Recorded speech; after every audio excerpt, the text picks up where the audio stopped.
हमारा तत्वार सूत्र के प्रथम अध्याय का 32वें नंबर का सूत्र कल प्रारंभ हुआ था। सद सतोर विशेषाद्य द्रक्षो उपलब्धे ऋणमतवत। माने जो अज्ञानी जीव होता है, विषय कहाँ से निकला था हमारा कि मति ज्ञान, शुद्ध ज्ञान, अवधि ज्ञान, ये तीनों ज्ञान विपरीत भी होते हैं। फिर बात कहाँ चली थी हमारी कि ज्ञानी कुछ भी जाने, ज्ञानी का सारा ज्ञान सच्चा और अज्ञानी का सारा ज्ञान मिथ्या। ये हमारी कल बात चल रही थी। हमने एग्जाम्पल भी लिया था कि जैसे कोई शराब के नशे में है, कदाचित वो कोई वस्तु को जैसा का तैसा भी बोल दे, लेकिन वो होश में नहीं है ना, तो हम उसकी बात पर बिलीव नहीं करते हैं। कोई पागल व्यक्ति है, वो कई बार मतलब जो वस्तु जैसी है वैसा भी बोल देता है, लेकिन जरूरी नहीं है कि वो सच बोल रहा है। हम उसकी बात पर बिलीव नहीं करते। तो ऐसा कल हमारा 32वें नंबर का श्लोक निकला था, क्योंकि जो अज्ञानी जीव होते हैं, है ना, उसको सत और असत का विवेक नहीं होता है। वे अपनी इच्छा अनुसार पागलों की भांति कुछ भी बोलता रहता है, जैसा तैसा। माने जो वस्तु जैसी है वैसी ने जानकर उसको उल्टा जानता है, अन्यथा जानता है ना। हमने बहुत सारे प्रसंग भी निकले थे हमारे कि मिथ्यात्व का जब तक उदय है, मुहे रूपी मदरा को जब तक हमने पिया हुआ है, भले ही वो हमारा शास्त्र ज्ञान ही क्यों न हो, कितना ही चारित्र रूप भार में त्याग तपस्या क्यों ना हो, लेकिन जब तक सम्यक दर्शन की प्राप्ति नहीं होगी, ज्ञान तब तक सम्यक नहीं कहलाएगा, चारित्र तब तक सम्यक नहीं कहलाएगा। कल हमारा ये 32 नंबर का इस तरह से श्लोक चला था। लेकिन आज हमारे पास एक दो मैसेज ऐसे आए थे, कल भी आया था वैसे, कि क्या करें, वर्तमान कंडीशन को लेकर ही आ रहे थे कि रोग के समय में अपन अपने परिणाम कैसे संभालें। और आज भी आए थे। हमने वैसे अपने जो जब हमारा समाधि मरण का प्रकरण चला था, तो वैसे ये चर्चा काफी चली थी, जब रतन कर्ण सावकाचार्य जी के माध्यम। लेकिन फिर भी वर्तमान में बहुत साधर्मी भाई बहनों के परिणाम बहुत विचलित हो रहे हैं, और बार बार उनका यही आग्रह हो रहा है कि हम क्या करें, समझ में नहीं आ रहा है ना। स्वाध्याय करने में भी हमारा मन नहीं लग रहा है, मन मतलब कुछ के कैसे भी उपयोग नहीं लगा पा रहे हैं। तो थोड़ा सा इसी प्रसंग को जोड़ते हुए, यद्यपि जो अपन 32 नंबर का जो हमारा सूत्र है, विषय वो भी यही है सारा। देखो, ज्ञानी हो या अज्ञानी, रोग तो दोनों पे हो सकता है ना, दोनों पे ही प्रतिकूलता आती है। और ये भी माने ज्ञानी को भी पता है कि बाहर में रोग आदि कैसे हो रहे हैं, किस कारण महामारी फैली हुई है। महामारी का ही प्रसंग है ना, तो ज्ञानी को भी महामारी हुई और अज्ञानी को भी महामारी। और दोनों बाहर में हमें रोते बिलखते भी दिख सकते हैं, दोनों परेशान भी दिख सकते हैं, लेकिन फिर भी दोनों की अभिप्राय और परिणामों में जमीन और आसमान का अंतर पाया जाए। ठीक है ना। तो हम थोड़ा सा इसी विषय को आज लेते हैं कि वास्तव में ज्ञानी की सोच कैसी होती है। ज्ञानी जब रोग आते हैं तो माने देखो, ये जो हमारा 32 नंबर का श्लोक है ना, सद सतोर विशेषाध्याय द्रक्षो उपलब्धे रुन्मत पर, क्योंकि जो ज्ञानी होता है ना, उसके ज्ञान में 3 दोष नहीं होते हैं, संशय, विपर्य और अनध्यवसाय। पढ़े होंगे ना। माने वो जो भी जानता है संशय रहित जानता है, विपरीतता रहित जानता है और अनध्यवसाय रहित जानता है। जैसे रोग हुआ, तो कहते हैं जो अज्ञानी जीव है, माने उसको कारण नहीं पता, उसको भेदा भेद, जैसे विपर्य के 3 भेद करें, कारण विपर्य, स्वरूप विपर्य और भेदा भेद विपर्य। जैसे हम अपन एग्जाम्पल लेते हैं, वर्तमान में चल रही है जैसे बीमारी, ठीक है ना, कोरोना बीमारी, या कोई भी ले सकते हैं, जरूरी नहीं है कि, पर जिसका अब कहते हैं ना, जब जिसकी शादी हो रही है उसी के गीत गाए जाते हैं। अभी वर्तमान में सारी बीमारियां गौण कर दी गई हैं, कैंसर आदि, मतलब इस समय कोई बीमारी है, चाहे हॉस्पिटल हो और चाहे घर का व्यक्ति हो, चाहे कैसे भी उसका मरण हुआ हो, है, सारी बीमारियों में एक ही बीमारी के गीत गाए जा रहे हैं, और वो है कोरोना। अपन विचार करते हैं कि देखो, ज्ञानी को भी कोरोना हुआ, अज्ञानी को भी हुआ। तो अपन कहते हैं कि ज्ञानी को 3 तरह की विपरीतताएं नहीं होती है, और अज्ञानी को 3 तरह की विपरीतताएं होती है। भेदाभेद विपर्य, कारण विपर्य और स्वरूप विपर्य। जो अज्ञानी होता है, जैसे रोग हुआ तो वो रोग का कारण नहीं जानता कि दुखी क्यों होता है, रोग का कारण क्या।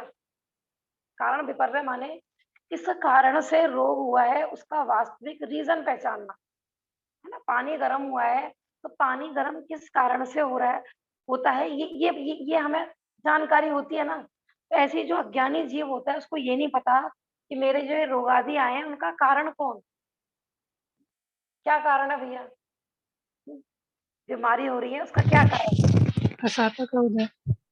हाँ, असाता का उदय, असाता का उदय, हाँ। और लेकिन हम मान क्या रहे हैं, हम क्या क्या कारण मान रहे हैं, उसके छूने से हो गया, ऐसे हो गया, वहां चले गए थे, वहां।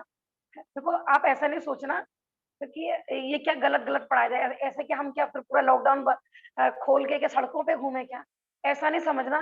यहाँ वास्तविक स्वरूप क्या है, वस्तु स्वरूप क्या है, वो आगम के आधार से बताया जाए। वास्तव में हमारे रोग का कारण कौन, ज्ञानी और अज्ञानी में यही अंतर है कि ज्ञानी को कारण विपर्य नहीं है और अज्ञानी को कारण विपरीतता होती है। उसको यही नहीं पता कि जो कार्य हो रहा है उसका वास्तविक कारण कौन, हमारे बच्चे को बीमारी हुई उसका कारण कौन, हमारा पाप का उदय आया उसका कारण कौन।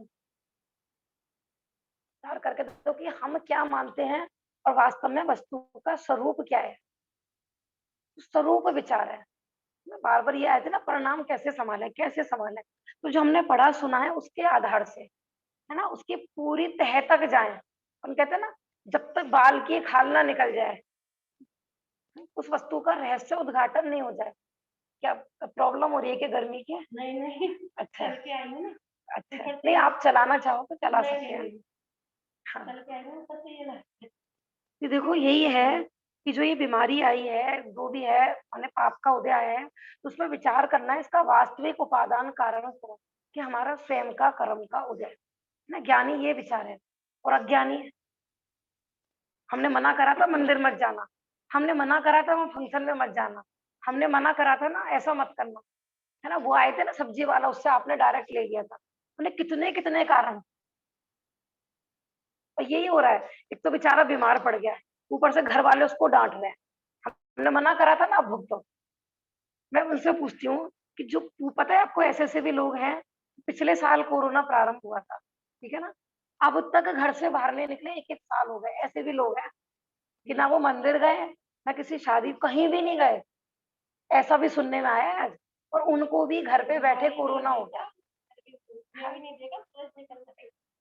बताओ, तो अब उनके कोरोना का कारण कौन, बताओ, उनकी बीमारी का कारण कौन, कौन निकल के आएगा? हवा में भी हो रहा है भाभी अब तो। भाभी जी कह रही हवा में भी हो रहा है भैया, तो भैया हवा कारण है क्या? हवा में हो रहा है तो सबको क्यों नहीं हो रहा फिर, है ना। कह हवा, रहे हैं।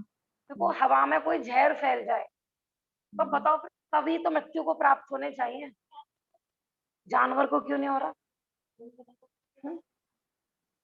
मनुष्य को पता चल जाए ना जानवरों को हो रहा है, जानवरों को भी ना छोड़े, जरा सा भी उनको लीक हो जाए ना, कोई भी एक हवा में फैला दे कि अमुक जानवर से हुआ है, उसके पीछे हाथ धो के पड़ जाए, तो गरीमत है कि ये मनुष्य में हो रहा है और इसका बस नहीं चल रहा है। हाँ, है माने जो हमारे जो उदय आया है उसका माने जो भी कार्य हो, तो कोई ये तो सिर्फ बीमारी का बताया जा रहा है। वास्तव में सब चीज है, माने जो भी घटनाएं हमारे साथ घटती हैं, हम उसमें सुखी दुखी होते हैं, हम उसका ये पहचाने कि इसका कारण कौन। ये है, जो ज्ञानियों को ऐसी कारण विपरीतता नहीं होती है कि पानी हुआ तो गर्म है गैस से, और वो सोचे कि फ्रिज से पानी गर्म होता है। बताओ 3 काल में भी फ्रिज से पानी गर्म होता है क्या? जब जब भी हमें पानी गर्म करना होगा कहाँ पर रखेंगे? हम्म, कोई ऐसा मूर्ख है कि फ्रिज में पानी गर्म करने के लिए रखे है? सुबह सुबह हमें नहाना है, सर्दियों में पानी गर्म करना है, फ्रिज में कोई रखता है क्या?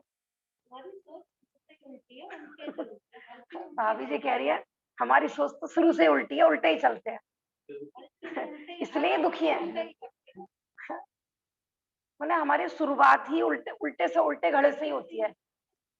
ये रीजन बताए जा रहे हैं कि ज्ञानी दुखी क्यों नहीं होते हैं और अज्ञानी दुखी क्यों होता है, कि उसे किसी भी घटना का वास्तविक स्वरूप नहीं पता, उसका कारण नहीं पता कि वास्तव में इस कार्य का कारण कौन, तो कारण खोजे। ठीक है ना, मैं डिटेल में नहीं जाऊंगी, फिर वहां पे निमित्त उपादान ये सारे प्रकरण प्रारंभ हो जाएंगे। सिर्फ सोचने के लिए व्यू दे रहे हैं कि आप इस समय परेशान हैं, बीमार हैं, तो आप वास्तविक, क्योंकि आप सब स्वाध्यायी हैं जो जूम पर बैठे हैं, यहाँ बैठे हैं, सब स्वाध्यायी जीव हैं।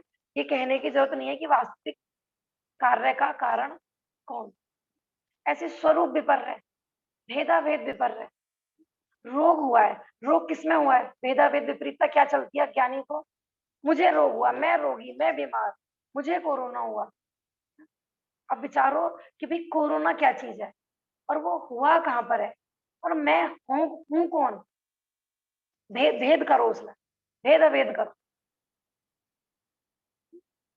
कि बीमारी आई है चली जाएगी, लेकिन मैं कौन हूं, मैं तो ज्यों का त्यों रहता हूँ। अगर मैं बीमारी, यदि मैं कोरोना होता, मैं बीमार होता, तो फिर तो बीमारी के साथ साथ मैं भी चला जाता।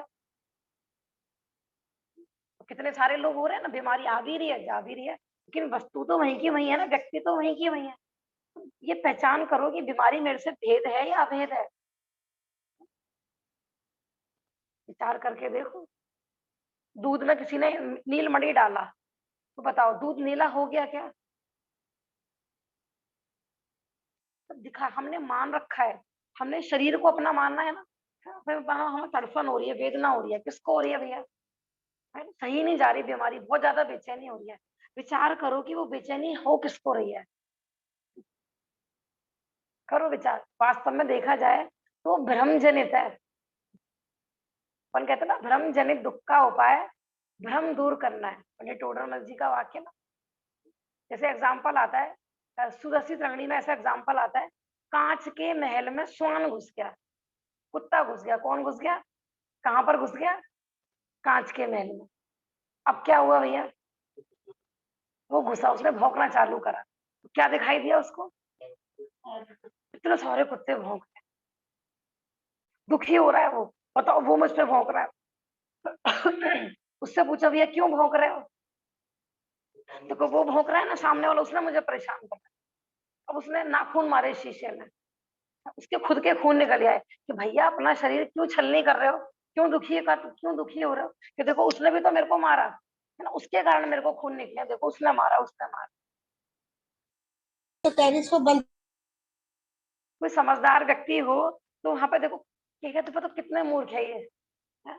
यहाँ पे कोई कुत्ता है ही नहीं, और ये फिर भी दुखी हो रहा है कि इस कुत्ते ने मुझे भौंका है, इसने मेरे को मारा है, इसने मेरे खून निकाले हैं। और बेचारा तड़प उस कुत्ते से लड़, कितने कुत्तों से लड़ेगा बताओ। अब वो कुत्ते हैं कैसे, हैं क्या सच में वहां कोई उसके अलावा कोई दूसरा कुत्ता विराजमान है क्या बताओ, कोई दूसरा श्वान वहां पर उपलब्ध है क्या। बस उसे कोई बता दे हाथ लगा के, भैया ये शीशा है, कुछ नहीं है, ये तेरा ही प्रतिबिंब पड़ रहा है, कुछ नहीं है, कुत्ते वुत्ते नहीं है यहाँ पे कुछ भी। उसे सुखी होने में कितनी देर लगेगी, कितनी देर लगेगी सुखी होने में उसे। तो हमारी विपरीतता जाएगी कि वास्तव में हम ये जो शरीर को अपना मान रहे थे, ये शरीर मेरा है ही नहीं है, ये रोग मुझ में था ही नहीं है। किसी ने अंधेरे में रस्सी पड़ी हुई थी, उसको सांप मान लिया और पूरी रात डर के मारे बैठा है, सांप सांप सांप सांप सांप। और उसका दुख दूर करने के लिए क्या चाहिए बताओ। ऐसे ही अज्ञानी जीवन ने, हमने क्या मान रखा है भैया अनादिकाल से, कि जो हमसे भिन्न है उनको तो हमने अपना मान रखा है, और जो अपना है उसको हम उसके साथ दूसरे जैसा व्यवहार करते हैं, परायवत व्यवहार करते हैं, है ना। मेरा ज्ञान, मेरा दर्शन, मेरा सुख, अनंत सुख से लबालब भरा हुआ हूं मैं, कि हम कभी ऐसा फील करते हैं क्या मैं सुखी हूँ। रोग हुआ शरीर में, हमने क्या मान रखा है, मैं रोगी, मैं रोगी, मैं रोगी। ये भेदा भेद विपरीतता। ऐसे स्वरूप विपर्य विचार लो भैया, शरीर का स्वरूप क्या है। आज ही देखो सुरसी संगड़ी में पढ़ने में आया था, जब हमें किसी वस्तु का स्वरूप पता लग जाए ना, हम बार बार पढ़ते हैं ना, मेरी भावना में वस्तु स्वरूप विचार खुशी से सब दुख संकट सहा करें। इस स्वरूप क्या चीज है, स्वरूप क्या चीज है उज्जवल, देखो हमने बताया था ये कौन सा काल चल रहा है, पंचम काल चल रहा है। अच्छा ग्रंथों में पंचम काल का क्या स्वरूप आया है, पंचम काल का क्या स्वरूप आया है, कैसे लोग होंगे वहां पर बताओ। पढ़ के देखो सुदर्शी तंगड़ी में ऐसा प्रकरण है। बाकी जब हमने रतनकर्ण सावकाचार्य जी पढ़ा था वहां भी आया था ये विषय। उन्हें पाप के उदय वाले ज्यादा होंगे, धर्म की विराधना कर करके आएंगे, कोई किसी जीव के भी साता का उदय नहीं दिखाई देगा, है ना, अस्वस्थ होंगे, बहुबार खाने वाले होंगे, रोगी होंगे, माने परिणाम भी उनके गिरावट वाले होंगे। जब हमको स्वरूप पता लग जाए, हमें ये पता लग गया कि पंचम काल में कैसे जीव होंगे, रोगी जीव होंगे। अब रोगी हो रहे हैं, इसमें रोने की क्या बात स्वरूप पहचान लो। देखो इस काल में वास्तव में ये आश्चर्य है कि कोई स्वस्थ रहे। ये एग्जाम्पल दे रही हूँ मैं, अभी स्वरूप नहीं, मैं सिर्फ एग्जाम्पल दे रही हूँ अभी। जब हमें किसी चीज का स्वरूप पता लग जाता है ना तो हम दुखी नहीं होते हैं। वास्तविकता, जैसे हमारे घर में मानो कोई पागल रहता है, ठीक है ना, और हमें पता लग जाए ये पागल है, तो वो ना हमें ऊपर पत्थर फेंके, हमें गाली दे, तो हम कभी नाराज होते हैं क्या? ये तो पागल है, ऐसे ही करता है। और किसी को पता नहीं हो, मानो पागल है, उसे अच्छे हमने कपड़े वपड़े पहना के बिठा रखा है, और कोई बाहर से ऐसा व्यक्ति आया, उसको ये नहीं पता कि ये पागल है, और उसको उसको वो उल्टा सीधा बोले, क्या होगा? कि वो नाराज होगा कि बताओ हम तो इतनी दूर से आए और ये हमसे कैसे बदतमीजी से बोलते। लेकिन हमने उसको बताया कि इनकी बात का बुरा मत मानो, ये थोड़े मेंटली डिस्टर्ब है। अब क्या हुआ, मैंने उसने इतनी गालियां दी थी उसको, सबको रिश्तेदार को, उसने तो आवाज कट रही है।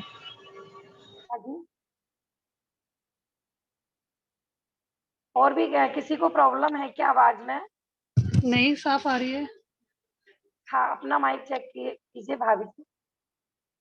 स्वरूप का बता रहे हैं, तो स्वरूप ख्याल में आएगा। पुद्गल का क्या स्वरूप है बताओ, पुद्गल का, पुरे और गले, पुरना गरना इसका स्वरूप है। और हमारे शरीर क्या है, कौन सा द्रव्य है, पुद्गल। तो इसका क्या स्वरूप होना चाहिए कि निरंतर पुरता रहता है और गलता रहता है। आश्चर्य तो इसमें है कि ये टिका रहे, आश्चर्य इसमें नहीं है कि ये रोगी क्यों है, आश्चर्य इसमें है कि ये अब तक स्वस्थ कैसे है। तो पंचम काल में जन्मा है, और हमने तो ग्रंथों में पढ़ा था तो ये पंचम काल में असाता का उदय तीव्र होता है, रोगी होते हैं जीव, तो ये स्वस्थ कैसे रहा अभी तक। स्वरूप पहचानो भैया, मैं कौन हूँ कि आप, कि शरीर के पुरने गलने से कि मेरे स्वरूप में कुछ होता है क्या, मेरा जो वैभव है वो सड़ता गलता है क्या? ठंडा गर्म होना किसका स्वभाव है, शरीर का स्वभाव है? लेकिन अब ये बुखार हो गया, फीवर हो गया, विचार करो क्या ये आत्मा का स्वरूप में कहीं आया है क्या, आत्मा के गुणों में कहीं आया है? ठंडा गरम, रूखा चिकना, कड़ा नरम, हल्का भारी, कमजोर हो गया भैया, कौन हो गया? ऑक्सीजन घट गई, ऑक्सीजन बढ़ गई भैया, किसकी है? तो ऐसा नहीं सोचना कि यहाँ पर कोई माने जी के मैंने समझ ली कि जिन्होंने हमने हमारे आचार्यों ने हम पे उपकार करके, करुणा करके बड़ा मिष्ट संबोधन किया है। अपने को लगे कि एक तो हम तो बीमार है, ऊपर से आप लेक्चर दिए जा रहे हैं फालतू, ऐसा नहीं ना। उपाय करके देख लो फिर आप, और कोई यदि हमें अपने रोग का कोई और उपाय नजर आ रहा हो तो भैया करके देख लो। स्वरूप विपर है, भेदाभेद विपर है, कारण विपर है, जब तक ये विपरीतताएं नहीं जाएंगी तब तक अज्ञानी का सारा ज्ञान झूठा। अपन पढ़ रहे हैं, स्वाध्याय कर रहे हैं, अब परीक्षा के समय विचलित हो जाए, अभी भी हम मिथ्या आरोपण ही करते रहे, मैं बीमार, मैं मर गया, उसने ऐसा कर दिया, उसने ऐसे कर दिया। गवर्नमेंट पता नहीं क्या क्या करती है, एक हफ्ते पहले नहीं लगा सकती थी लॉकडाउन, अभी इसको सुधाई थी क्या? है? पहले से लगा देते तो कम से कम इतने लोग तो संक्रमित नहीं होते भाभी जी। है? अब भाभी जी के साथ जो भी कंडीशन हुई, कौन जिम्मेवार है भाभी जी बताओ? पूरा इलाज कराया था आपने? पूरा इन्होंने अपना सारी जमा पूंजी पूरी लगा दी भाई सबके लिए, लेकिन आयु से पहले कोई रोक पाया क्या बता? घर की शक्ल नहीं देखी इन्होंने, खुद भी वहीं पे रही, पूरा बड़े से बड़ा प्राइवेट क्या गवर्नमेंट क्या सारे हॉस्पिटल इन्होंने छान डाली। अब किस किस को दोष दे बताओ ये, कि वो रिश्तेदार नहीं आया हेल्प के लिए, कोई भाई नहीं, किस किस को देंगे बताओ दोष।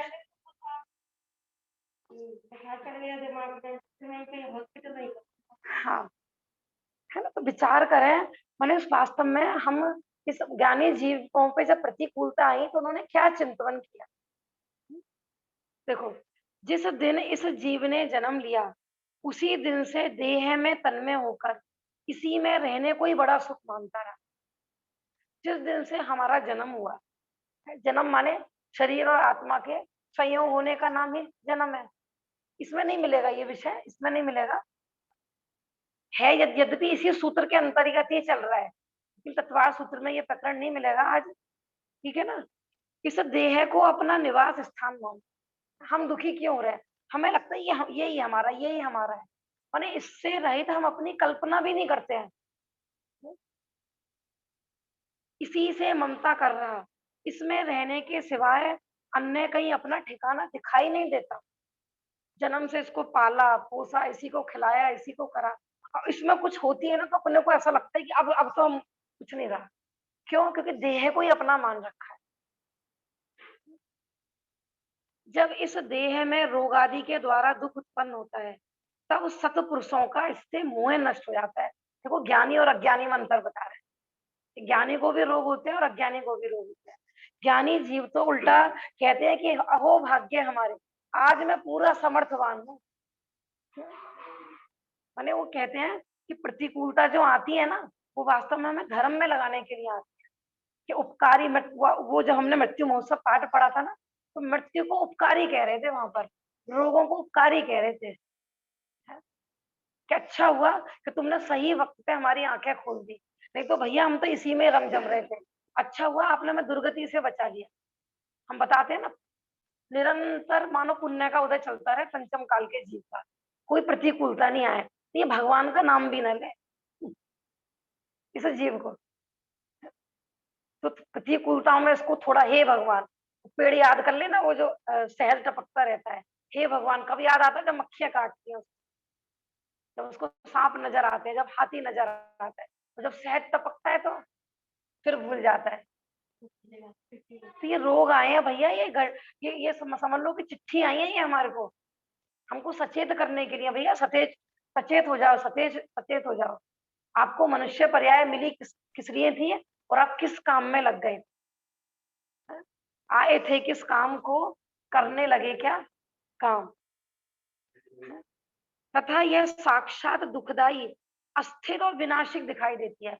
बताओ किसकी देह स्थिर दिखाई दे रही है? बताओ। सब अपने अपनी देह के देखते रहो। सब विचार करो अपने अपने बारे में कि हमने जन्म से लेकर अब तक, है ना, अपनी तो सुध ली नहीं, माने अपनी आत्मा जो हम है वो उसकी सुध तो ली नहीं। तो निरंतर इसी के बारे में सोचा, इसी के बारे में सोचा, किस किस की देह अस्वस्थ है। विचार कर लो। एक बार को चौथे काल में कोई जीव होते तो कह भी देते भी हम स्वस्थ हैं। एक भी व्यक्ति ढूंढ के लाओ आज पूरी दिल्ली से, पूरे विश्व से, कि जो कहे कि मुझे जन्म से लेकर आज तक कोई रोग ना हुआ हो। डॉक्टर भी ले आओ, वैद्य भी ले आओ, है ना, वो तो सारी दुनिया का इलाज करते हैं ना, सबको ले आओ। देह का कृतज्ञपना जब प्रकट दिखाई देता है तब यह आत्मा अविनाशी पद की प्राप्ति के लिए उद्यमी होता है। जब तक इसको लगता है, देखा मैंने मेंटेन कर रखा है शरीर, है ना, मैं इसको रोज बादाम खिलाता हूँ, मैं रोज इसको योगा कराता हूँ, है ना, जब, क्योंकि इसको क्या है, इसका कर्तव्य तो पुष्ट होता रहता है, इसका अभिमान पुष्ट होता रहता है, कि मुंह मुंह मुंह पुष्ट होता रहता है। और जब प्रतिकूलता आती है तब इसको समझ में आता है कि हाँ भैया, कितना कृतज्ञ किसको कहते हैं लोग, कि हमने उस पर उपकार किया और वो हमारे उपकार को नहीं माने, उसको बोलते हैं कृतज्ञ। तो देह से बड़ा कृतज्ञ कौन है बताओ? आज तक देखो, चाहे माँ भी अपने पुत्र को कितना प्यार करती हो, अपने परिवार वालों को कितना प्यार करती है, लेकिन फिर भी सबसे ज्यादा स्नेह किससे होता है? हमें अपने शरीर से। और यही साथ नहीं देता इसका। हाँ, सही बात है। एक साल से घर से बाहर नहीं निकला हो। अच्छा, बताओ। पूरे आ रहे ऑफिस में, है, तो कोरोना हो गया, बताओ, ठीक हो गया। बॉस की बता रहे हैं भाई साहब कि पिछले साल से इनके बॉस घर से बाहर नहीं निकले, ना बच्चे निकलने दिए। पूरा सैनिटाइजर में नहा रहे हैं, पूरा पूरा घर में सैनिटाइजर छिड़का जा रहा है। हाँ, और पूरे वर्कर्स आ रहे हैं ऑफिस में, बाकी सब आ रहे हैं, मालिक लोग नहीं आ रहे हैं। अब उन्हीं को कोरोना हो गया, बताओ, घर में बैठे बैठे। क्या है कि उनका क्या निरंतर यही भ्रम चलता है ना, हो ना जाए, हो ना जाए, हो नहीं जाए। हमने कहा ना, जो रात दिन जिसके बारे में सोचता है ना, वही चीज उसको दिखाई देती है।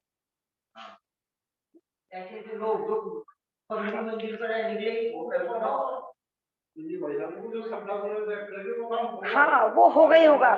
सही बात है, जो हमारी श्रद्धा में बैठ गया वो हो गई होगा। जैसे हम कल बता रहे थे ना, आप जैसे आपको हल्की सी खांसी उठी, कहीं मुझे कोरोना तो नहीं है। अब थोड़ा सा छींक भी आ गई, अब तो ऐसे लग रहा है दो दो लक्षण हो गए। किसी ने और कह दिया आज आपकी आंखें थोड़ी लाल लाल सी हो रही हैं, बस हो गया। अब आपको है नहीं, है ना, हल्का कोल्ड हुआ था, तो कोई ऐसी ऐसी है। अब उसे वर्तमान की पता नहीं पाप का उदय कहे, क्या सत्य है क्या नहीं, हम आज ये भी पता नहीं कर सकते। आज जो वीडियो आई थी उसमें तो ये लिख रहा था, उससे पूछा, डॉक्टर है कोई, डॉक्टर क्या नाम था, वी स्वरूप, है ना, पता नहीं आप लोगों ने भी देखी होगी, पहले भी आई होगी। वो तो ये कह रहे थे कोरोना क्या है, कि कुछ भी नहीं है, खांसी जुकाम कोरोना है। हाँ, और उसने ना गारंटी दी है, अब पता नहीं यूट्यूब पे उस डॉक्टर का चैनल भी है। तो वो तो ये कह रहे हैं कि जितने भी मरण के केस आए हैं, एक भी घर का केस बता दो मरने वाला कोरोना में, किसी की जितनी भी मृत्यु हुई है वो घर पे हुई हो। वो ये कह रहे हैं कि सब हॉस्पिटल में ही जाके क्यों मर रहे हैं, उसका प्रश्न लगाया है। अब जो भी मैंने कहा ना, देखो क्या सत्य है क्या गलत है, मैंने आज अपन ये भी नहीं पता है, कहते ना कुएं में भांग पड़ जाए, तो मैंने 100 लोग झूठ बोल रहे हो और उसमें एक व्यक्ति सत्य भी बोल रहा हो ना, उसकी आवाज कोई सुनने वाला नहीं होता है। अरे कोरोना वायरस, जो रिपोर्ट की वायरस का नाम ही कोरोना है, हाँ। ये मतलब 5 साल पुरानी भी दिखा दे। पुराने जमाने में इसी को निमोनिया बोला जाता था, कफ बढ़ना फेफड़ों में, यही तो है उसका नाम। ऑक्सीजन की, देखो कोई भी बीमारी हो, घबराहट होती है, उसमें सभी को सांस लेने में प्रॉब्लम आ ही जाती है, कमजोरी आ गई, वीकनेस आ गई, हृदय कमजोर हो गया। लेकिन आज देखो, मैं ये नहीं कह रही कि हो सकता है किसी को बुरा लगे, क्योंकि आज जन्म से ही एलोपैथिक का भूत इतना सवार हो गया है कि डॉक्टर पर हम इतना ज्यादा विश्वास करते हैं, वो भगवान नजर आते हैं लोगों को। जरा सी खांसी हुई, भैया गोली लाओ, बुखार हुआ, मैंने थर्मामीटर आया, पहले बीपी मशीन आई, शुगर मशीन आई, और अब एक मशीन और आ गई घर में, ऑक्सीजन क्या, ऑक्सीलेटर। वैसी पहले मशीनें बहुत सारी थी। अब पूरे दिन आदमी ना यही चेक करता रहेगा, बीपी कितना है, शुगर कितनी है, धर्म ध्यान छोड़ के यही चेक करता रहेगा पूरे दिन, यही करते रहो, एक बार बुखार चेक कर लो, एक बार बीपी चेक कर लो, एक बार ऑक्सीजन चेक कर लो। मैंने कितना, जैसे राजीव दीक्षित की वीडियो आती है ना, उनमें कई कई कंपनियों की मैंने पोल खोली है सत्य, तो उन्हीं की आवाज बंद कर दी गई। तो कई बार हम आज नक्की नहीं कर पा रहे कि वास्तव में है क्या, है क्या चीज, ये सब कौन सही बोल रहा है और कौन गलत बोल रहा है, और अपन ठगे जा रहे हैं, ठगाए जा रहे हैं, छलावा चल रहा है। हाँ, तो प्रश्न ये है कि इसका दोषी कौन। बात घूम के यहीं पे आ रही है कि इसका दोषी कौन, कि हम ही स्वयं। क्या हमने पूर्व में किसी को ठगा है, इसलिए ठगाए जा रहे हैं। बेचारा कोई कहता भी है हॉस्पिटल में मृत्यु मत जाना, कोई माने बेचारा जो बीमार होता है ना, वो पागल जैसा हो जाता है इस समय। हाँ, मतलब वो समझ में नहीं आता कि क्या निर्णय करूं, और कुछ नहीं दिखाई देता परिवार वालों को, भैया एडमिट कर दो, और कुछ दिखाई नहीं देता। सही बात है। मैं ये कह रहा हूँ, यदि बीमारी में कोरोना नाम से इलाज मत कराओ, हाँ, नाम से इलाज कराओ तो वो तो इतना इतना आ रहा था उस वीडियो में कि जो डॉक्टर्स गोली दे रहे हैं वो उल्टा मृत्यु करने वाली है, कोरोना ठीक करने वाली नहीं है, इतना इतना आ रहा था उस वीडियो में। और वो विदेशों में बैन है वो दवाई जो यहाँ दी जा रही है। हाँ, हॉस्पिटलों में जो है ट्रीटमेंट दिया जा रहा है वो बैन है, इस तरह से उस वीडियो में आ रहा था। क्योंकि प्रश्न ये था कि वहां क्यों बैन है, यहाँ पे क्यों चल रही है वो दवाई। अपने को तो देखो, अब हमने कहा ना पूरे कुएं को तो जाके छान नहीं सकते, है अपने को बचाना है तो भैया क्या करें, है अपना विवेक विचार है। माने कोई भी निर्णय हो, चाहे लौकिक के हो चाहे अलौकिक के हो, है? हम अपने इससे अपना धागा बांध के रखें। हर चीज माने आगम एक जिनवाणी हमारी ऐसी माँ है कि पल पल पे हमें संबोधन कर रही है, तो हर जगह इसी की बात मानना भैया, किसी की बात मानने की जरूरत नहीं है। ऐसा अपना स्वयं का विवेक रखें। और ज्ञानी जीव कैसा विचार करते हैं कि यह रोग तो उपकारी है, इस देह में ममता करके मैंने अनंत काल जन्म मरण अनेक वियोग रोग संताप आदि नरक आदि गतियों में बहुत दुख हो गया। ज्ञानी जीव और अज्ञानी की सोच बता रहे हैं कि ज्ञानियों को रोग आते हैं तो वो कैसा विचार करते हैं कि ये कौन सा बड़ा पहाड़ टूट गया, इससे भी बड़े बड़े रोग मैंने अनंतो अनंत बार भोगे हैं। नरकों में कौन सा रोग नहीं होता, उज्जवल बताओ। सारे रोग, कितने रोग होंगे वर्तमान में, कितने, कोई रोगों की कोई कैटेगरी है क्या भैया? किसी को पता हो तो भैया बताओ, कितने प्रकार के रोग अभी वर्तमान में चल रहे हैं? मनुष्य नहीं, एक दो तो नहीं कह सकते, चलो हाँ। नहीं नहीं, मैं बता रही हूँ पूरे विश्व में इस समय बीमारियों के हम प्रकार निकाले, बीमारियां कितने प्रकार की होती हैं, कितने प्रकार की बैठेंगी? 1000, 2000, 5000, चलो 10,000। और नरकों में कितने रोग होते हैं एक साथ? लाखों करोड़ों रोग और एक साथ उदय में, और अपन झेल के आए कि नहीं वहां पर? और तिरंज गति में बेचारे, तिरंज गति में भी कैसी कैसी प्रतिकूलताएं होती हैं। तो ज्ञानी जी यही विचारते हैं कि भैया अब ये जो उदय आया है, मैंने इससे अनंतों अनंतों प्रतिकूलताएं सहन करी हैं, तो अब इस प्रतिकूलता में मैं क्यों चिढ़ूं? जब तो मैं सामर्थ्यवान नहीं था, आज तो मैं सामर्थ्यवान हूँ। ऐसे देव शास्त्र गुरु भी डॉक्टर मिले हैं कि जो मेरे सर्व दूर कर सकते हैं, सर्व स्वस्थ कर सकते हैं। ऐसी दवाई देते हैं ये, ऐसी वचन रूपी इनकी औषधि है कि एक बार यदि उनकी औषधि ले लें तो जिंदगी में कभी कोई रोग ही नहीं होगा। लेकिन हमें लग नहीं रही ना भी ये औषधि। अभी तो वही डॉक्टर ही वही भगवान नजर आ रहे हैं और उनकी दवाई हमें औषधि नजर आ रही है। आप परम वैद्य हो, हाँ सही बात है। महावीर अष्टक में आता है ना, आप परम वैद्य हो। ऐसे दुखदाई देह में ही फिर से ममत्व करके अब भी मैं अपने को भूल करके एक इंद्रिय आदि अनेक कुयोनियों में भ्रमण का कारण कर्म बंद करने के लिए ममता करूं।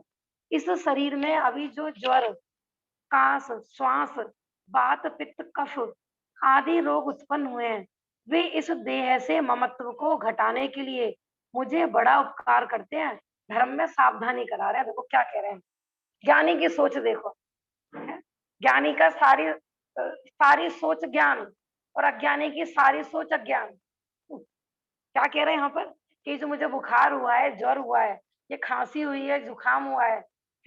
कोई भी प्रकार की श्वास हुई है, क्या कह रहे हैं कि ये बीमारियां मुझ पे बड़ा उपकार कर रही हैं। क्यों? क्योंकि मुझे ये सावधान कर रही है। जैसे बच्चा शैतानी कर रहा हो तो माँ डंडा हड़का देती है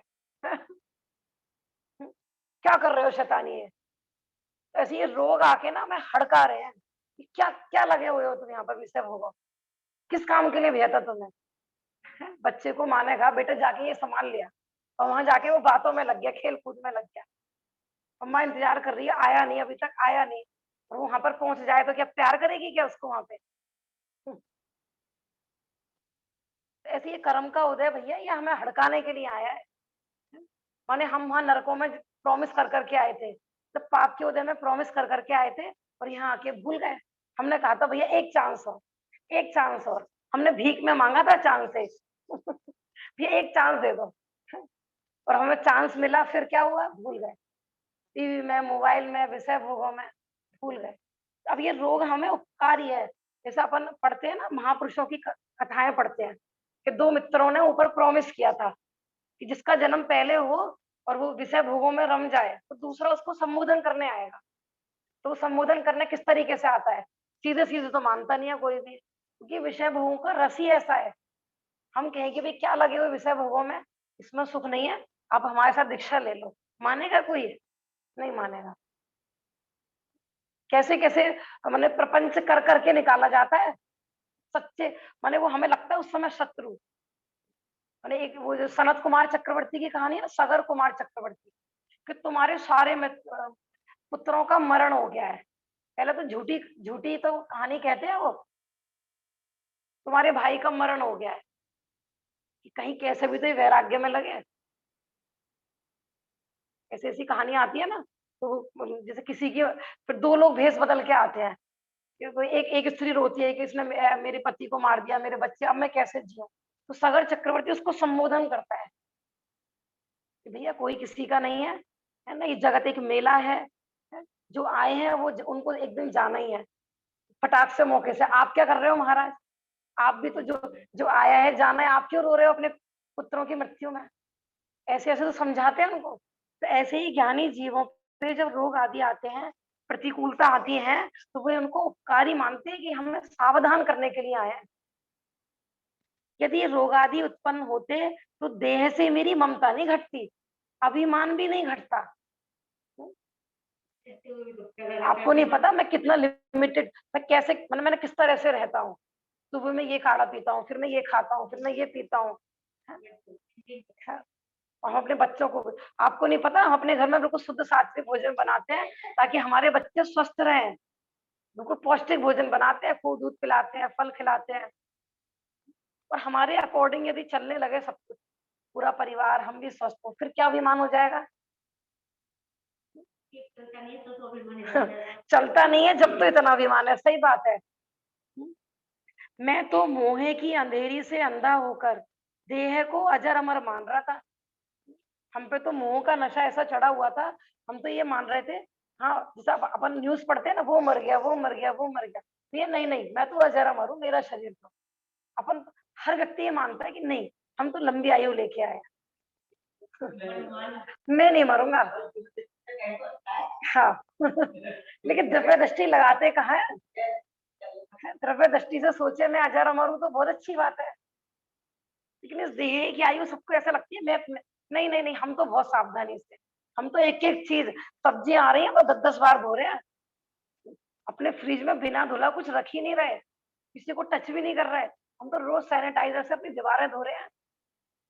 भ्रम हो जाता है इसको। मैंने इस कोरोना ने ना सबका अभिमान तोड़ दिया। अच्छे अच्छे होगा। सबका अभिमान चूर चूर कर दिया कोरोना ने। अब इन रोगों की उत्पत्ति ने मुझे सचेत कराया है। अब इस देह को अनित्य, अशरण जानकर, ज्ञान दर्शन चारित्र तप को ही एक निश्चय शरण मानकर, आराधनाओं के धारक भगवान पंच परमेष्टि को चित्त में धारण करता हूँ। भैया उपाय क्या है, क्या करे भैया, वर्तमान में रोग आ गया कि भैया कोई उपाय नहीं है, पर्यंते शरणम पवज्जामि, सिद्धे शरणम पवज्जामि, और स्वे शरणम पवज्जामि। इसके अलावा कोई शरण है ही नहीं। शुद्धातम अरु पंच गुरु, जग में शरणों दोए, मोहे जिए, मोहे उदय आन वृथा। मैंने कोई और जगत में शरण है, जिससे कल्पना है हमारे मुंह की उदय की, वो बचा लेगा, वो कोई बचाने वाला नहीं। आज सबके मुंह से यही निकल रहा है, जो लोग स्वस्थ हो गए हैं बाद में हॉस्पिटल से आने के बाद, कि आज हमें पता लगा है भाई कोई किसी का साथी नहीं है, धर्म ही साथी है। यही कह रहे हैं हॉस्पिटलों में भी लोग क्या कर रहे हैं, चाहे जैन हो चाहे नॉन जैन हो, तो अपने अपने भगवान का नाम ही तो रट रहे हैं वहां पर, क्या कर रहे हैं। और डॉक्टर भी यही कह रहे हैं भैया हमारे हाथ में कुछ नहीं है, सब भगवान मालिक है। भैया पहले भगवान को याद कर लेते हैं। अब इस समय में हमारे लिए देखो, अब उपाय बता रहे हैं कि हम पे रोग आदि आया है, भैया क्या उपाय करें। कि अब इस समय में हमारे लिए जिनेन्द्र का वचन रूप अमृत ही परम औषधि है। कि बताओ हमें औषधि नजर आती है क्या, ये विचार करके देखो, परम औषधि लग रही है क्या। अभी हम बीमार हो जाएं तो सबसे पहले कहाँ भागते हैं, कौन सी औषधि के लिए भागते हैं। कि जो औषधि है ही नहीं, जो हमें मारने के लिए बनाई गई है, हमें छला जा रहा है, उसको हम औषधि समझ रहे हैं। जिनेन्द्र के वचनामृत बिना विषय कषाय रूप रोग जनित दाह को मिटाने में कोई समर्थ नहीं है। क्या कह रहे हैं यहाँ पर, जिनेंद्र भगवान के वचनामृत बिना विषय कसाय रूप रोग जनित दाहे को मिटाने में इस संसार में कोई समर्थ नहीं है। ये बोल्ड शब्दों में लिखा हुआ है।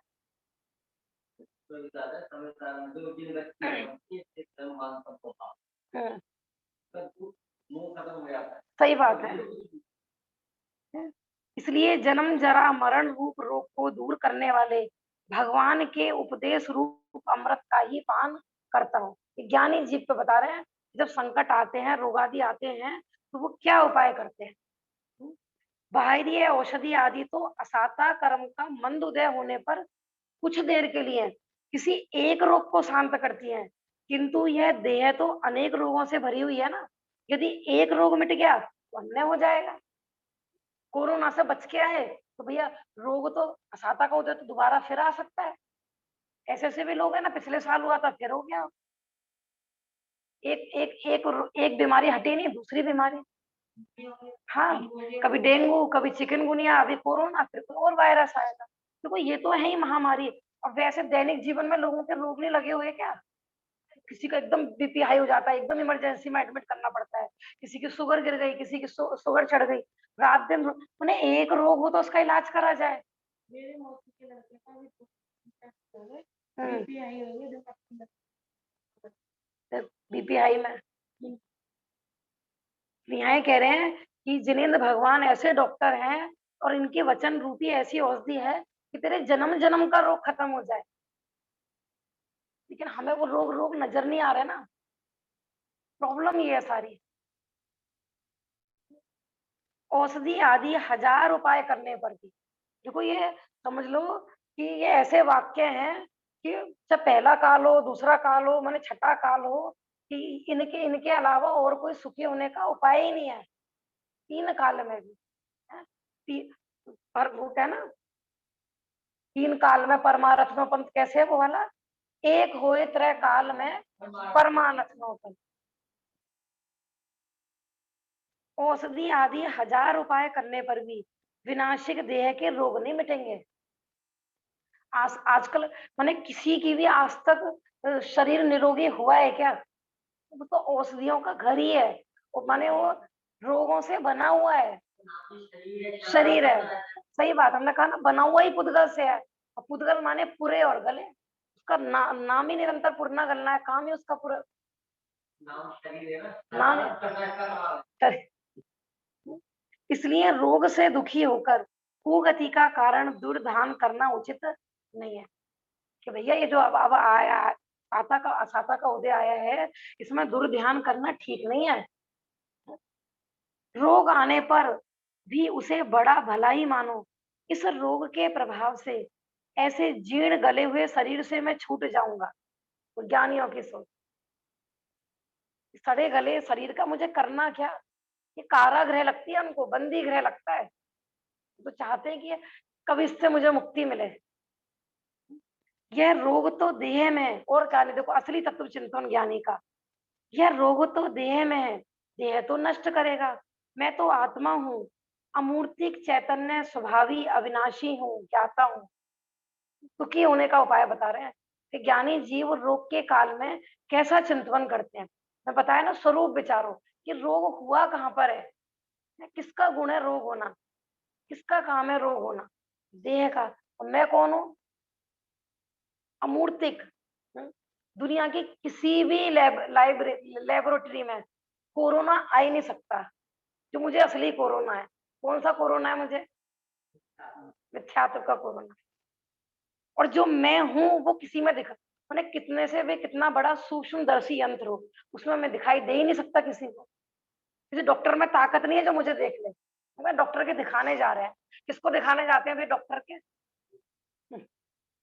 यार मैं तो अमूर्तिक हूँ, चैतन्य स्वभावी हूँ। निरंतर सांस, सांस घट गई, सांस बढ़ गई, सांस बंद तो लगता है मैं खत्म, सांस चल रही है तो मैं जीवित हूँ। यहाँ तो ये कह रही है भैया नित्य चैतन्य प्राणों से जीता हूँ। जिनको दुनिया प्राण कहती है वो वास्तव में प्राण है कहाँ। ये चैतन्य प्राण निकलते हैं, उन्हें कौन प्राण कहता है बताओ। लोक में 10 प्राण किसको कहा जाता है, व्यवहार से 10 प्राण किसको कहा जाता है। 5 इंद्रिय, मन वचन काय, श्वासोच्छ्वास, इनको प्राण कहा जाता है। लेकिन ये चैतन्य प्राण निकलते उसे कौन प्राण कह रहा है बताओ? कोई प्राण इसलिए कह रहे हैं कि हाँ, है वो। कि भैया ये देह तो पहले से ही मरी हुई थी, वो तो इसमें माने जीव रह रहा था इसलिए उसको जिंदा कह रहे थे। और वही ज्ञानी जीव है कि जो चैतन्य के रहते हुए कहते ना उसको पहले ही मरा हुआ देख लो, वो यही है कला ज्ञानी जीवों की। यह रोग और क्या कह रहे हैं, अविनाशी हूं। जब मैं अविनाशी हूं तो फिर काय कब है? ज्ञानियों को सब तो वह नहीं होते, किस बेस पे नहीं होते होंगे बताओ? अगर वो अपने को शरीर माने तो निरंतर डरते ही रहेंगे, डरते ही रहेंगे। जैसा हमारे पास थोड़ी बहुत यहाँ पर देखो, अभी हम रत्न आदि लेके बैठे होते हैं, अभी वैसे है नहीं, एग्जाम्पल दे रहे हैं, तो अपन इतने निर्भय होकर बैठ पाते क्या? उन रत्नों को लेके बैठे, उन्हें अपना मान रहे होते, ये मेरे कितने भय। तो ऐसे ही जो अज्ञानी जीव हैं उन शरीर को अपना माने बैठे हैं, और उन्हें निरंतर क्या भय बना हुआ है कि शरीर ये गल ना जाए, ये सड़ ना जाए, ये खत्म नहीं हो जाए। भैया इसका तो स्वभाव ही है। मैं कैसा हूं कि अविनाशी हूँ। और क्या कह रहे हैं देखो, ज्ञाता हूँ। सबसे बड़ा मंत्र है ज्ञाता का मंत्र। समझ में आता है ज्ञाता का मंत्र क्या चीज है भैया? सुख आ रहे हैं, मैं तो ज्ञाता हूँ। दुख आ रहे हैं, मैं तो ज्ञाता हूँ। कोरोना आया है, मैं तो ज्ञाता हूँ। कोरोना चला गया है, मैं तो ज्ञाता हूँ। है जानना देखना है? शुद्ध आत्म है मेरा नाम, मात्र जानना मेरा काम। वहाँ खड़े हो जाओ, ना आता है ना जाता है, हाँ। बस देखते रहो। मैं कह रही हूँ ना, थोड़ी देर के लिए मान लो कि जगत एक स्टेज है, यहाँ एक पिक्चर चल रही है और मैं यहाँ पे बैठ के उसको देख रहा हूँ। नाटक देखते हैं तो सीरियल देखते हैं, तो उसमें कितना मैंने आग लग रही है, मारकाट हो रही है, कितने भयंकर भयंकर सीन आते हैं उसमें, है ना, खून खच्चर हो रहे हैं, और हम आराम से चाय कॉफी पी रहे हैं वहां बैठ के। है लोग आराम से पॉपकॉर्न खा रहे हैं, कोई कोल्ड ड्रिंक पी रहा है, किस बेस पे? उसको पता है ये सब नाटक है। वास्तव में ज्ञानी जीवों को भी ना ऐसे ही रहते हैं, कुछ नहीं है भैया, ये सब नाटक है, तो सब अपना अपना रोल करने आए हैं। वास्तव में ऐसा नहीं है। जैसे कोई यहाँ पर हम नाटक कराएं उज्जवल, है आपको, हम आपको रोल करने का है कि आपको ना सनत कुमार चक्रवर्ती का रोल करना है, आपको कोड दिखाया जाएगा और भयंकर आपके वेदना हो रही है, आप रोल कर रहे हो, आपको उस समय कितनी वेदना हो रही है, पूरा खून टपका है, दिखा रहे हैं, पब्लिक पब्लिक रो रही है, उनकी आंखों में आंसू टपक रहे हैं, तो कितने परेशान है मुनिराज। आपको कितना दुख हो रहा है, क्योंकि आपको पता है मैं तो उज्जवल हूँ, मैं तो ये प्ले कर रहा हूँ। हाँ, लोग रो रहे हैं और तुम खुश हो रहे हो। हाँ सही बात है, लोग रो रहे हैं कि देखा मैंने कितना अच्छा रोल किया, सबकी आंखों में आंसू आ गए। ऐसा होता है ज्ञानी जीवों का जीवन। ज्ञाता हूँ, यह रोग जनित दुख मेरे जानने में आता है, मैं तो मात्र जानने वाला ही हूँ। बस है, रोग आया है, जानने में आ रहा है मेरे, यहाँ रोग हुआ है। मुनि राजों पर इतने बड़े बड़े उपसर्ग होते हैं, तो तुमरे जिये कौन दुख है, मृत्यु महोत्सव है। उनको नहीं पता कि मेरे सर पर सिगड़ी जलाई जा रही है, उनको नहीं पता कि मेरे को, हमें गरम गरम तपाए हुए लोहे के आभूषण पहनाए जा रहे हैं, उनको नहीं पता क्या? उनके भी जानने में सब आता है, तो वो सब नाटक देख रहे हैं भैया, ये सब कर्म का नाटक चल रहा है। मैं तो इससे भिन्न हूं, मैं तो इसका ज्ञाता हूँ, इसके साथ मेरा नाश नहीं होगा। जैसे लोहे की संगति में वो कह रहे कि मेरा नाश नहीं होता है रोग के साथ, फिर हम सुखी दुखी क्यों होते हैं? हमें तो ऐसे लग रहा है कि हमें बीमारी हो गई, है ना, हमें इतनी वेदना हो रही है, क्यों हो रही है? देखो क्या एग्जाम्पल दिया है कि जैसे लोहे की संगति में अग्नि भी घनों का घात सहती है। आपने देखा होगा जब वो होते हैं ना, लोहार होते हैं, तो लोहे को गर्म करते हैं और फिर उसको पीटते हैं। लोहा क्यों पिट अग्नि क्यों पिट रही है? लोहे की संगति पाकर। ऐसे ही कह रहे हैं कि हमने शरीर को अपना माना है ना, इसलिए शरीर की वेदना भी हमें अपनी लग रही है। कोई कहे कि ऐसा क्यों लग रहा है, हमें तो, आप कहते हो शरीर भिन्न है, आत्मा भिन्न है, हमें तो कोई भिन्न नजर नहीं आ रहा, हमारे तो प्राण निकले जा रहे हैं, और आप कह रहे हो भेद विज्ञान करो, भेद विज्ञान करो। तो भैया हमने अपना माना है इसको। जैसे अग्नि से झोंपड़ी जलती है, तो कोरोना में नहीं हुआ था, जब तक बाहर वालों की सुनाई दे रही थी तो हम बड़े मजे से सोच रहे थे कुछ नहीं, कोरोना वोरोना सब अफवाह है। तो जो अपने पे बीतती है तब, तब क्यों दर्द होता है भैया? कि जहाँ अपन माने दुख मोह का है, अपनेपन का है, महामारी दुख का कारण नहीं है। मेरे को हो गई, मेरे परिवार वालों को हो गई, ये दुख का कारण है। जब हम विदेशों की वीडियो देख रहे थे ना, तो इंडिया के लोगों को बड़ा मजा आ रहा था, है? जब तक विदेशों की आ रही थी, और जब अपने अपने पे बीती फिर। जैसे अग्नि से झोंपड़ी जलती है, झोंपड़ी के भीतर का आकाश नहीं जलता, वैसे ही अविनाशी, अमूर्तिक, चैतन्य धातु में आत्मा का रोग रूप अग्नि से नाश नहीं होता। ज्ञानी जी कैसा विचार करते हैं, किसी की झोंपड़ी में आग लग गई है, तो क्या कौन जली है? झोंपड़ी। लेकिन वहां का जो खाली स्थान था, वो जगह थी, वो जली क्या? मैं कौन हूँ? है? यहाँ आकाश द्रव्य से तुलना की जा रही है कि ऐसे ही मैं भी अमूर्तिक, अविनाशी, चैतन्य का पुंज। शरीर जलेगा माने झोंपड़ी जलेगी, मैं तो झोंका पे विराजमान, काय कब है।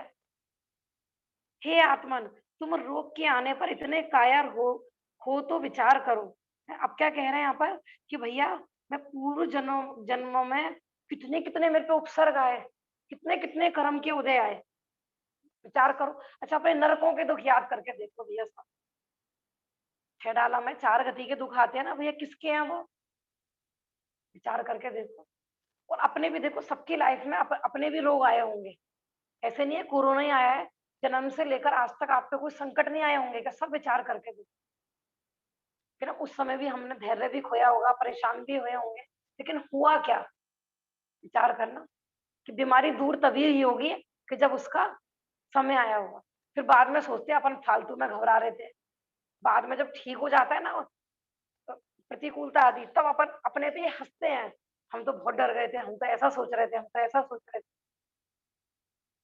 रोग तो मेरा उपकार ही कर रहा है, यदि रोग उत्पन्न नहीं होता तो मेरा देह से स्नेह नहीं घटता।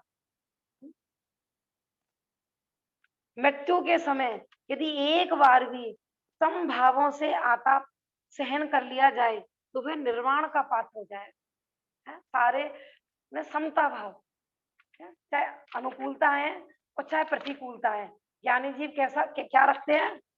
समता भाव। ये है असली मंत्र सुखी होने का। और भी है, देखो विषय तो काफी है, बाकी हमारा समय हो रहा है। मैंने देखो कर्म की उदय की बलवत्ता विचार है रोग के समय में, कि कर्म के उदय से देखो क्या क्या नहीं, यहाँ कह रहे हैं यदि कर माने पाप का उदय हम पर आया, क्या कह रहे हैं कि यदि स्वाधीन होकर कर्म के उदय जनित शत्रु को एक बार भी मैंने साम्य भावों से भोग लूं तो दुख का पात्र नहीं होऊंगा। देखो, पराधीनता से भी तो अपन सहन करते हैं, तिरंज गति में चले गए और हमें कोई परेशान कर रहा है, मार रहा है, पीट रहा है, वहां भी तो हम सहते हैं, लेकिन वहां पराधीनता से सहते हैं। यही कह रहे हैं कि तू स्वाधीन होकर ऋण चुकाना आराम से। हमने किसी से कर्जा लिया तो माने सज्जन व्यक्ति कौन? कि ईमानदारी से यदि हम कमाने लायक हैं, सामर्थ्यवान हैं, जब गरीब थे तब हमने ले लिया कर्जा, लेकिन अब समझदार समझदार व्यक्ति क्या करेगा कि भैया मैं संपन्न हूं तो सबसे पहले मैं अपना कर्जा चुकाऊं। जैसे पूर्व में अज्ञानता में हमने कर्जे ले लिए कर्मों के, पाप बंद कर लिया अज्ञानता में। ये भी विषय मैं लूंगी, बहुत अच्छा है, विमल पुराण में भी है और सुदर्शित रंगड़ी में भी है कि किन परिणामों का फल हमें आज भोगना पड़ रहा है। रोगी कौन होता है, कष्ट से कौन मरता है, मैं आ रहा था सुदर्शित रंगड़ी में, नहीं विमल पुराण में आ रहा था, है, कि मुंह पे तो मीठा मीठा बोलता है और अंदर में कलुषित परिणाम है। ऐसा जीव कष्टों से मरता है, मरते समय उसको कष्ट होता है। रोग किसको होता है? पूर्व में किसी को औषधि दान नहीं दिया, सेवा भाव नहीं करी, है माने अभक्ष खाया, हिंसा हिंसा का विवेक नहीं करा, तो ऐसे जीव को रोगग्रस्त शरीर मिलता है। तो विचारो भैया कि हमने पूर्व में कर्जा ले लेके आए हैं, जिन लोगों को परेशान किया है वो बदला लेने आएंगे कि नहीं आएंगे? वो अपना कर्जा वापस मांग रहे हैं कि नहीं? तो अभी हम सामर्थ्यवान है। सामर्थ्यवान किसको कहते हैं? कि जो कर्जा उतारने में माने उसके पास इतनी संपत्ति हो गई है कि कर्जा उतार दे। तो जैन कुल में पैदा होना माने क्या? देव शास्त्र गुरु का मिलना क्या? उन्हें बताया था ना, दुनिया का सबसे धनवान व्यक्ति। जितने जितने भी हमने जन्म जन्म के कर्जे ले रखे हैं ना, इस पर्याय में हम सारे उतार सकते हैं, इतनी सामर्थ्य आज हमारे अंदर। और करोड़पति होकर भी, राजा महाराजा होकर भी एक भिखारियों के कर्जे नहीं उतार पा रहे हम। तो बताओ उस राजा को कौन राजा कहेगा? कर्मों के कर्जे हैं भैया, स्वाधीन होकर समता भाव से उतारो भैया, ले जाओ। आपके कितने हैं अभी पूछो भैया, आपके कितने रुपए हैं, ये लो। आपके कितने हैं भैया, ये लो।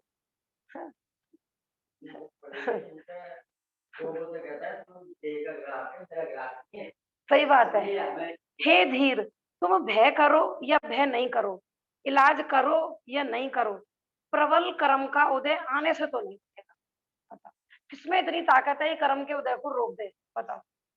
अंकल बता रहे थे ना, बताओ चक्रवर्ती में हम छोटे लोगों की तो बात ही नहीं कर रहे, इंद्र आदि की भी बात नहीं कर रहे, भगवान में है क्या ताकत? इलाज भी कर्म का मंद उदय होने पर ही कार्यकारी होता है। हम कहते सारे उपाय कर रहे हैं। चाची आप तो कहती थी मैं तो ये वाली गोली, हम तो ये खाते हैं, ये खाते हैं, हम है आपकी हमने सारी गोली कर ली है, कहीं नहीं हमारा बुखार उतरा। ये बेकार है, कुछ नहीं है, ये आयुर्वेदिक में कोई दम नहीं है, नेचुरोपैथी में कोई दम नहीं है, ये पंचम काल है, बिना डॉक्टर की दवाई के ठीक नहीं होते हैं। कहते हैं कि नहीं लोग ऐसे ही बोलते हैं। है? यही तो है, या मुझे लगता है कि नहीं, यहाँ क्या कह रहे हैं, इलाज भी कर्म का मंद उदय होने पर ही कार्यकारी होता है? माने तुम एक हफ्ते से इलाज कर रहे थे नेचुरोपैथी का, एक हफ्ते करा फिर आयुर्वेदिक का, अब समय आया रोग ठीक होने का, पहुंच गए कहाँ? हॉस्पिटल। तो ठीक किसने किया? हॉस्पिटल वाला। तुम्हारा अभक्ष अभक्ष भक्षण पुष्ट होना था इधर, तुम्हारी मिथ्या मान्यता पुष्ट होनी थी। तो हम ये सोच भी सारा चल रहा है ना, ज्ञानी का सारा ज्ञान, ज्ञान मानो सारी मान्यता ही सीधी होती है, और अज्ञानी की सारी, और यही पुष्ट होती रहती है। मैंने पाप के एक तो उधर चल ही रहा है, और पाप ही वो पुष्ट करता रहता है, यही मान्यता पुष्ट होती रहती है। देखा तुम्हारी दवाइयों से कुछ नहीं होता, हमारी दवाइयों से होता, ये किसी की दवाइयों से कुछ नहीं होता। हाँ वो भी विकल्प की पुत्री पूर्ति है, बस अंतर इतना है कि एक ने पाप का बंध किया, एक भक्ष्य है और एक अभक्ष्य है, एक ने पाप का बंध किया, एक ने पुण्य का बंध, एक ने कर्जा उतारा है और एक ने दोबारा चढ़ाया है, इतना अंतर है? इलाज भी कर्म का मंद उदय होने पर ही कार्यकारी करता है, पाप का प्रबल उदय होने पर अत्यंत शक्तिवान औषधि भी बहुत सावधानी से प्रयोग में लाने पर भी वेदना का नाश नहीं कर सकती। कितनी बड़ी बात है। माने ये ऐसे शब्द हैं, मैं तो कहती हूँ घर सबके घरों में ना एक एक कमरा ऐसा होना चाहिए है। माने रोग का काल हो, अपने को समाधि की तैयारी करनी हो, तो ऐसे शब्द ना बोल्ड अक्षरों में लिखे होने चाहिए पूरे। ये हमारी तैयारी है। हम क्या सोचते हैं, अभी ऑक्सीजन का सिलेंडर ला के रख लो, बीपी की मशीन मंगा के रख लो, है सारी चीजें, ऑक्सीलेटर ला के रख लो, यही तो सावधानी बताई जा रही है यहाँ पर। वास्तव में ये है परम औषधि, ऐसी औषधि है कि जिनको एक बार प्रयोग करो अनंत काल सुखी, पूरा पूर्ण रोग मुक्त दशा, पूर्ण परम स्वास्थ्य है। इतने प्यारे प्यारे वाक्य हैं। समस्त वेदना को शांत करने वाली जिनेन्द्र के वचन रूप औषधि को ग्रहण करके परम साम्य भाव रूप अभेद चक्र को धारण कर, इस बहुत ही छोटे से जीवन में धर्म छोड़कर आर्त परिणाम मत करो। आप तो भैया बातें बना रहे हो, अब हमारे आगे हमें देखा नहीं जा रहा है, हमारे परिवार वाले मेंबर जा रहे हैं, भैया कोई उपाय भी तो नहीं है, असहाय है ये जगत, केवल ज्ञान भी असहाय है। क्या कह रहे हैं? असहाय माने हमें क्या लगता है, बहुत दीनता हीनता। असहाय शब्द का हम इतना ऐसा लगता है कि बहुत छोटा शब्द, ये असहाय शब्द में बड़ा सार छिपा हुआ है। हाँ, असहाय माने कि मैं इतना समर्थवान हूँ, मुझे किसी की सहारे की आवश्यकता नहीं है, उसका नाम है असहाय। उल्टा अर्थ लगा, कोई सहायता करने वाला नहीं है। अशुभ कर्म के जिस उदय को रोकने को इंद्रादि सहित समस्त देव समर्थ नहीं है, उसे अल्प शक्तिधारी कैसे रोक सकते हो? इंद्र, धर्मेंद्र, चक्रवर्ती वो तो रोक नहीं पाए, अपने तीर्थंकर नहीं रोक पाए। सनत कुमार चक्रवर्ती, आप पढ़ो, आप कितने उपसर्ग केवली और कितनी कथाएं अपने यहाँ, रोक पाए क्या भैया पाप के उदय को? आदिनाथ भगवान अपने पाप के उदय को रोक पाए क्या? हमारा तो रोक लेंगे, अपना नहीं रोक पाए है। विचार करके देखो। जैसे किसी जीव पुरुष ने, देखो और क्या कह रहे हैं हम, बस 5 मिनट लेते हैं। जैसे किसी पुरुष ने अज्ञान भाव के कारण पहले किसी से धन का कर्जा लेकर खर्च कर डाला, अब अवधि पूरी होने पर वह वापस कर्ज का धन मांगता है। आ गया ना एग्जाम्पल वही। तो न्याय मार्गी जो होगा ना, वो हर्षित होकर ऋण चुकाएगा और अपना भार उतार कर सुखी हो जाएगा। चलो भैया आज मेरा पूरा कर्जा उतर गया, पता नहीं किस किस का कर्जा था, निर्भर हो गया। उसी प्रकार धर्म का धारक पुरुष तो कर्म के उदय से रोग आई, दरिद्रता आए, उपसर्ग आए, परिचय आए, उनको भोगने और ऋण चुकाने के बाद उनको समता भाव से सहन कर सुखी हो जाता है। रोग आगे भी, एक कर्जदार खड़े हैं ये सब, ये दो इनका कर जल्दी निपटाओ भैया, इनको जल्दी निपटाओ। कर्म रूप ऋण बिना चुकाए छूटता नहीं है। अपने हृदय में धारण कर लो कि कर्म रूप ऋण बिना चुकाए छूटता नहीं है। दुनिया के किसी भी कोने में चले जाना, लोग भी वहां कोरोना नहीं है, चलो हम दूसरे सिटी में चलते हैं, दूसरे गांव में चलते हैं, वहां कोरोना नहीं है। ये कहीं भी छिप जाना जाके, विश्व के किसी भी कोने में, अंडरग्राउंड हो, अंडर के भी अंडरग्राउंड हो, वहां भी कर्म का उदय वहां भी नहीं छोड़ेगा। ऐसे जिनेंद्र के वचन रूप अमृत का पान करके हे जीव आज तुम समता धारण करो। समता रूप औषधि यहाँ पर मंत्र पिलाया गया है। समय हमारा हो गया है, तो बस यही था आज का जो हमने विषय इसी पर्पज से लिया था कि कई लोगों का यही था, देखो उन्हें जीवन में गांठ बांध दो, कैसी भी परिस्थिति हो, सुखी होने का तो एक ही साधन है, एक ही कारण है, अपनी कारण विपर्य दूर करें। वो ठीक है, विकल्पों की पूर्ति करते हैं, जिस भूमिका में है औषधि आदि लो, वो कोई मना ही नहीं है, लेकिन अब अपना अभिप्राय, अपने परिणाम नहीं बिगड़ने चाहिए। तो जैसी कंडीशन है, दूसरा समय आया है और चला जाए, किसी के ना तो ये जग संसार का नियम है, सुख दुख जिसमें रहते दोनों, जीवन है वो गांव, कभी धूप कभी छाँव। ये तो जैन का भजन नहीं है, ये तो लौकिक भजन है। तो संसार का यही स्वरूप है। संसार में कभी किसी के ऐसा नहीं होगा कि पूरी जिंदगी साता का ही उदय हो, और ऐसा भी कभी नहीं होगा कि सारी जिंदगी असाता का ही उदय हो। अकेला साता और अकेला साता होते ही नहीं है, बदलते रहते हैं।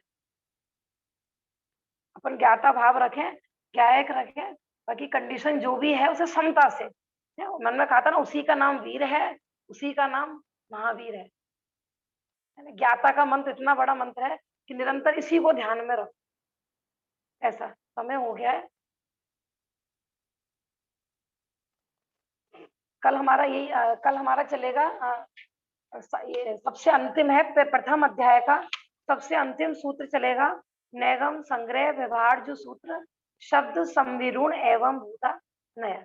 ठीक है ना, कल हमारा अंतिम सूत्र चलेगा, फिर हमारा दूसरा अध्याय प्रारंभ।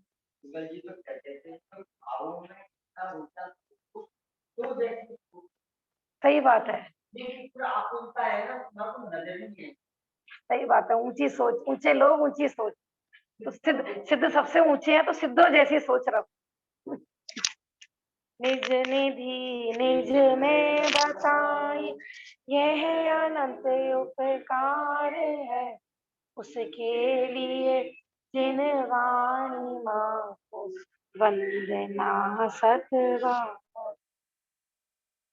नमो नमो नमो आयरी, नमो वैष्णव।